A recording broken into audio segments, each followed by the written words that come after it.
In our politics lead, House Republican leader Kevin McCarthy slammed today as, quote, an insurrectionist in a suit and tie. That coming from House Intelligence Committee Chairman Democrat Adam Schiff, who's part of the House Special Committee investigating the deadly insurrection. 4 people in Trump's inner circle have already been summoned to testify under oath. Steve Bannon says he's not going to show up.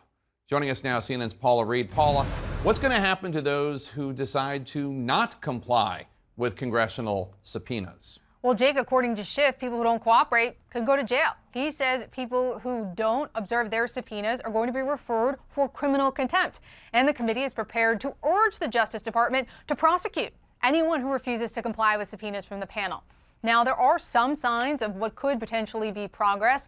Schiff said today the committee is engaging with lawyers for former Chief of Staff Mark Meadows and former Pentagon official Kash Patel to try to secure their testimony.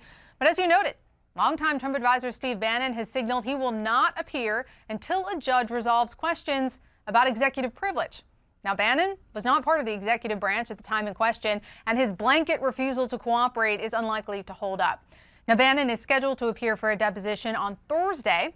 And if he does indeed make good on his threat not to show, just how fast could a criminal referral happen? Well, let's take a listen. Days, weeks, months in terms of when the criminal referral would come? Well, it will come very fast. If people refuse to cooperate, have no basis for the refusal, it will come very fast. And interestingly, Schiff noted that unlike the past 4 years, Democrats are now, of course, in charge of the House and the Justice Department. While Trump was in office, it was a lot easier for advisors like Bannon to get away with obfuscation because Attorney Generals Sessions and Barr would not pursue criminal contempt. But now the decision on whether to pursue proceedings will go to Attorney General Merrick Garland. Now, Schiff would not comment on whether the team has already started drafting a criminal referral for Steve Bannon, but it is expected that the committee will wait at least until the end of the week after the deadlines have passed before pursuing any additional recourse against any witnesses who don't show up. Well, Paula, tomorrow also is a key deadline for other subpoenas, right? That's right, Jake. Trump advisors are not the only ones who have received subpoenas. Tomorrow's a deadline for a group of people associated with the January 6th rally to turn over requested documents. Multiple sources tell CNN that several of those people intend to comply. But the committee has warned that anyone that does not could face consequences up to and including criminal contempt. All right, Paula Reed, thanks so much. Appreciate it. Also in our politics lead today, new details on the role played by a key House Republican in spreading Trump's big lie. A new Senate report into January 6th zeroes in on Trump ally and Pennsylvania Republican Scott Perry. He is a promoter of baseless election lies. He has connections to Stop the Steal rallies. Democrats on the Judiciary Committee call this little-known congressman, who represents the Harrisburg area, a critical player in Trump's efforts to overturn the election.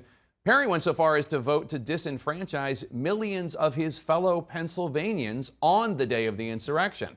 And as Sarah Murray reports for us now, Senate Democrats say further investigation is needed to probe the full scope of Perry's involvement in the run-up to that deadly day.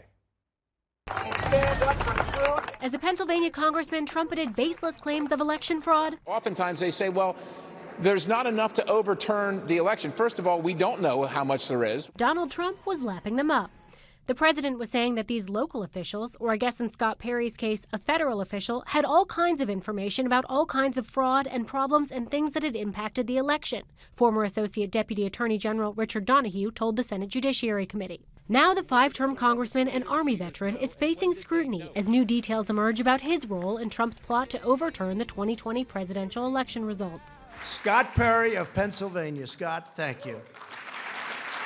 Perry has said he's unaware of any GOP lawmakers playing a role in the Capitol insurrection. I don't know of any. We're here and open for the investigation. And if people are culpable, they need to be, justice needs to prevail in that regard. But a report from a Democrat-led Senate panel says Trump allies, including Perry, have particularly notable ties to January 6th. And these ties warrant further investigation. How does the president incite an attack that was pre-planned and already underway before his speech concluded? And the House Select Committee investigating January 6th wants phone records of several lawmakers, including Perry. Jeff Clark. Perry has admitted introducing Trump to Jeffrey Clark, who led the Justice Department's Civil Division. Clark tried and failed to press other top DOJ officials to announce election fraud investigations in battleground states and attempted a near coup of Justice Department leadership. Jeffrey Clark became Donald Trump's big lie lawyer. The same day Trump told DOJ officials to just say the election was corrupt and leave the rest to me and the Republican congressman. Stop the steal! Stop the steal! Trump dispatched Perry to convince Donahue the election had been stolen. Perry called Donahue. POTUS asked him to call, according to notes Donahue provided to the Senate panel. According to Donahue, Perry talked up Clark, effectively saying, Jeff Clark is great. He's the kind of guy who could really get in there and do something about this. And asked for Donahue's email, saying, can I send you stuff? We've got a lot of evidence. He sent a document of debunked claims like this one. Over 205,000 more votes were cast in Pennsylvania than people who voted in the November election.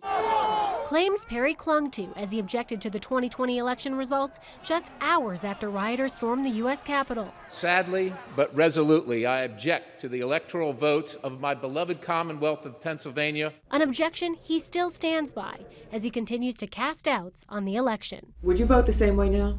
I absolutely would. It's not about President Trump. It's not about President Biden. It's about the process. Now, it's still unclear whether the House Select Committee is going to want to talk to Scott Perry. We, of course, reached out to his office with a variety of questions, asked them for comment. Jake, they didn't get back to us. Well, all right, Sarah Murray, thanks so much. Appreciate it.